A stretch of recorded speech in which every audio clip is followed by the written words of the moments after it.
is in the budget. And with me, I have Patrick Katabazi Kichoncho, who is the coordinator, the Uganda Parliamentary Forum on Social Protection, but also MP-elect, that is Rushiga County. Good morning and welcome. Yes, good morning, Chirawo, and good morning to our viewers and listeners. Now, to start with, what is the Parliamentary Forum on Social Protection? Parliamentary Forum on Social Protection is a forum or an association composed of members of parliament who have a special interest on matters to do with social protection, matters of vulnerability and matters of poverty. And the overall objective is to ensure that there is an active voice that keeps going through relating to how we can uplift vulnerable persons and how we can build a sustainable and equitable society. Now, for more clarity, when we talk about social protection, to our viewer, what is this protection we are talking about? So we are talking about both private and public sector interventions that are aimed at uplifting our people, especially from poverty and other risks and associated vulnerabilities. Basically, that's what social protection is about. You talked of private and public? And public, yes, interventions. Please explain more. So, of course, now, historically and in our traditions, in most of the communities in Uganda, we had an elaborate social protection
correctly now, it becomes a saving in the future.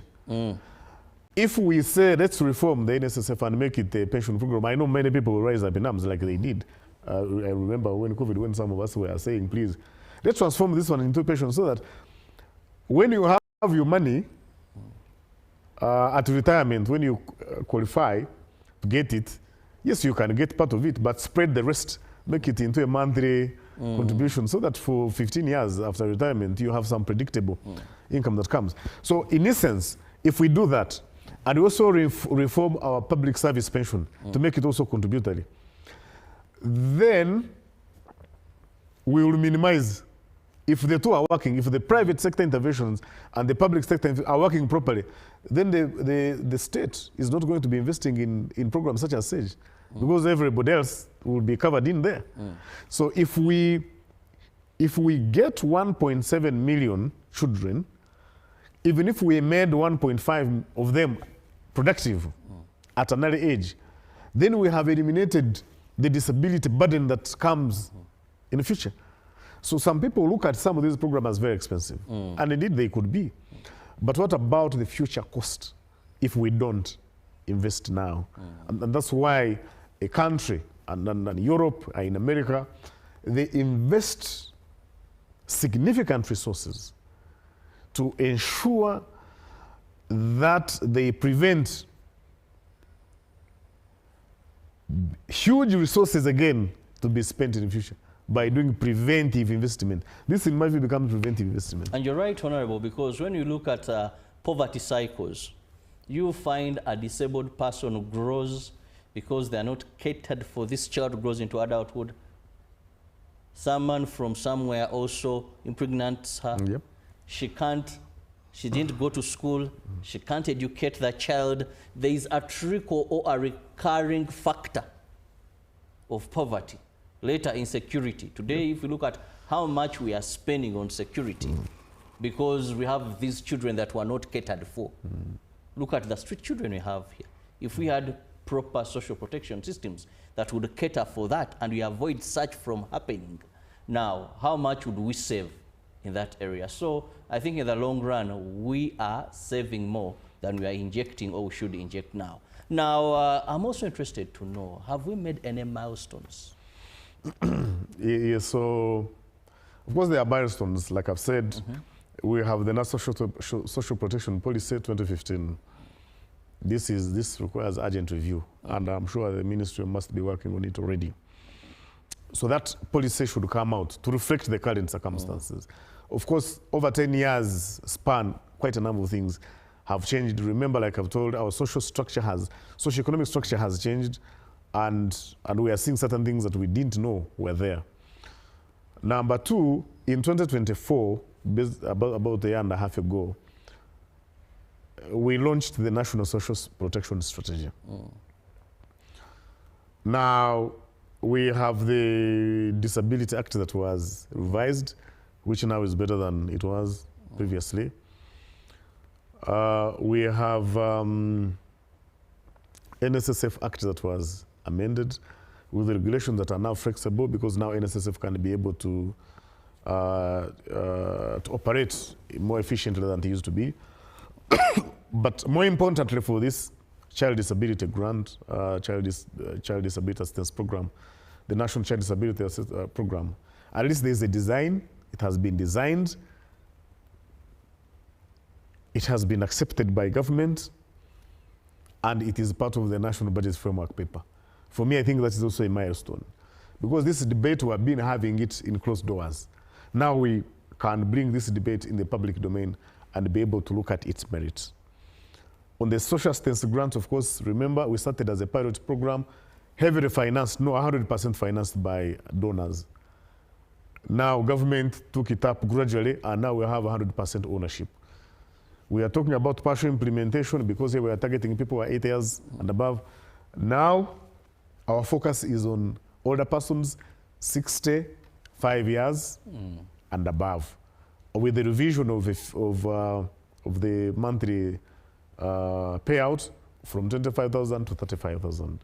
So we have come from very far regarding this subject, but we have also made progress, and I want to thank the government and President particularly for being very keen on some of these interventions, and how I wish the rest of other technocrats and other political leaders or political actors would really see is actually a saving, because the cost of not doing it now is so high in years to come. And at least we have provided the foundation, we have participated actively in having these strategies in place, in having these programs in place. What for me is basically required is for people to look at some few areas and be able to allocate resources to these interventions so that we can safeguard and perhaps achieve our targets in our human capital development part of the National Development Plan. Because, I mean, we've talked about investments in roads for a very long time, in physical infrastructure. But if you have now a significant population of people who are extremely disabled, how are they going to use how are they going to use the physical infrastructure that we are talking about? Yes, we will have put together a very beautiful classroom. Then you find a sizable number of the community cannot be able to use it because it needs now further modification. That's a cost, further modification, because people cannot be able to use the facilities. So in order to prevent that, then we must invest now.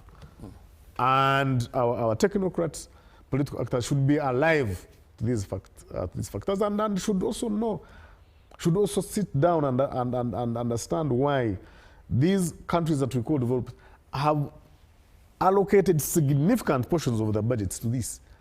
It is because they have realized that you cannot deal with poverty if you exclude certain categories of people. And those are people who are old, those people who are extremely young, the children, and more importantly, those that are disabled. They have understood that, and they have invested in those areas very significantly. And that's why they have developed faster, because everybody becomes active, everybody becomes a participant in the economics of their countries. So as a country as well, we need to appreciate that the traditional methods of social protection that we have been looking at are not working anymore, and we have to jump in and be able to direct the course of this. Well, I want to thank you so much, Patrick Katabazi Kichoncho, namesake. That is Chirabo as well, MP-elect. Thank you so much for articulating. I can see when we talk about social protection, more so very passionate about homes and children with disabilities, where we must inject so much, and the elderly as well. But the challenge is the math does not math. When you look at our budget allocation and the need, the two are not tarrying. Well, I'll just give you a minute for your parting shot. So I want to invite Parliament, when considering the ministerial policy statement and the budget estimates, Minister of Finance as well and the Minister of Gender, to ensure that the resolution of Cabinet is seen through, providing an additional 252 billion for the older persons of this country. I also want to implore them to ensure that the National Child Disability Assistance Program is given allocation. It only needs this 15 billion to cover, to start the implementation of this program in this whole country. And this will be in 151 districts of this country. And we think this is very critical. Parliament, Minister of Finance, Minister of Labour, and Minister of Gender, Labour and Social Development work together to ensure that at least these two are given adequate budget allocation so that the implementation can start on course, and the people of this country who are disabled, who are old, get a smile on their faces for the next financial year. Well, thank you so much. Viewer, it's been a pleasure having you the entire week. Today is Friday. We'll be back on Monday. Have the best of your weekend. Don't forget to go for Juma prayers for the Muslims today, and of course other religions of faith that do it on Saturday and Sunday. Please, let's go worship the Lord. He's been good to us throughout the entire 5 working days. See you on Monday, God willing, for God and my country. Good morning. Live from UBC Studios in Kampala, this is Good Morning Uganda Extra.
more than 2 months, the hashtag Visit West Nile trended on X, formerly Twitter. A flamboyant team of social media influencers led by Uganda's most recognizable face in the field of tourism and hospitality, Wekesa Amos. West Nile was not part of Uganda until 1914, and many Ugandans in general don't know that bit of it. And that time Congo was specifically an asset of King Leopold. I am proud to visit West Nile with our fishing lodge. The lodge is found in Adjumani district in West Nile, Uganda. Embarked on a farm trip to visit West Nile. I think our visit up to Ara actually is going to change about what the world thinks about West Nile. I must say, people of West Nile are very loving people, because when I went to Adjumani, to Arua still, it was the same energy. Coming to Adjumani and seeing the love they're expressing. So we want you to come and visit. I want us. They have been always telling me to come and visit Adjumani so much. To visit West Nile is to wake up every early in the morning to strategize. Okay, now, the next part, I'm just going to set up for a shower, and then, yeah, you guys are going to be waiting from outside there. You are not needed here, so you should go. Go, go, go, go, go, go. You've had enough. Go, go, go, go. To visit West Nile is to hike to the summit of Mount Oji. Ashoki says, lonely at the top, but guys, we're not lonely at the top. I'm here with Classic and the amazing Alex here. Yeah, 2 hours in West Nile is taking over. So one advice, why should somebody drive 400 kilometers to come this side and tour? To visit West Nile is to taste the most delicious Hawaiian pizza. Wow! Guys, forget all the pizza you can eat in Kampala. Look at this. To visit West Nile is to listen to a true son of the soil who carries the pride of Madiland wherever he goes. Lodge actually as a social enterprise for transformation, for skilling, for cultural exchange, for building communities. To visit West Nile is to harvest from garden to table. For more than, I think, 5 weeks, we're going to be telling captivating stories, hiking mountains, talking to influencers, and having what we call the very best of the good life. My name is Drago. Join me as I take over West Nile.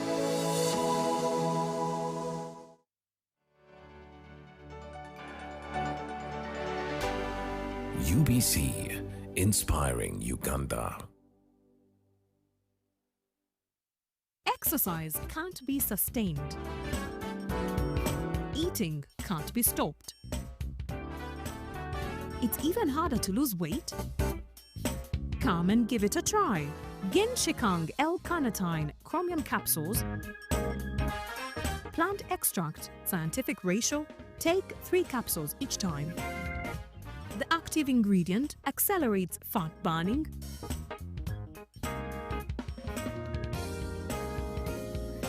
eat twice a day.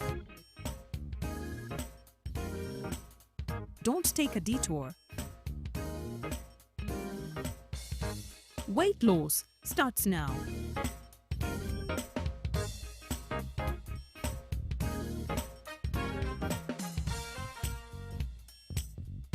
Genshikang L-carnitine with chromium capsules helps you stay in shape. Please follow medical advice when taking this product. For more information, visit our website www.hgo.com or call 0800 335555.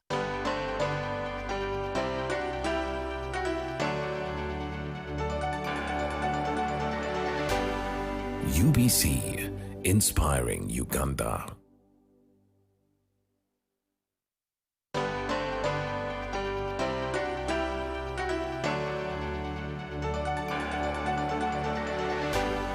UBC, inspiring Uganda.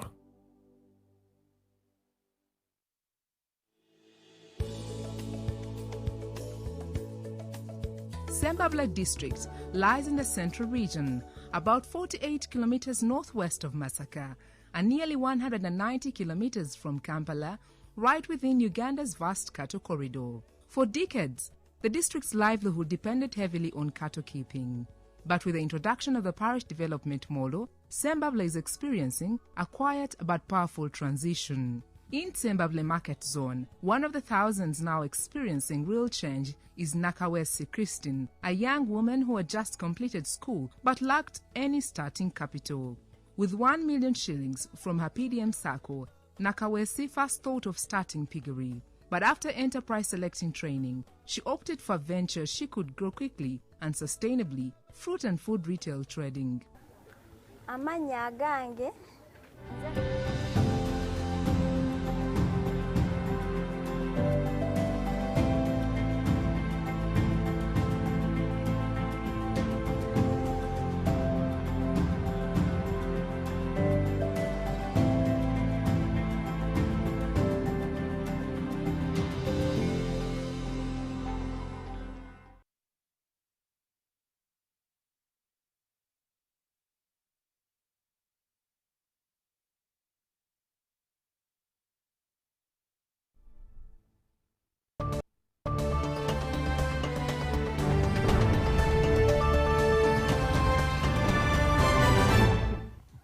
Good morning, Honorable Chair and members. My name is David Gusongoirie.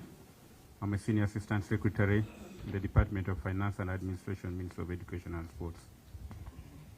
Good morning, Chair and members. My name is Jacqueline Basemera, Principal Assistant Secretary, Ministry of Education and Sports. Good morning, Chair and members. Commissioner Internal Audit, Ministry of Education.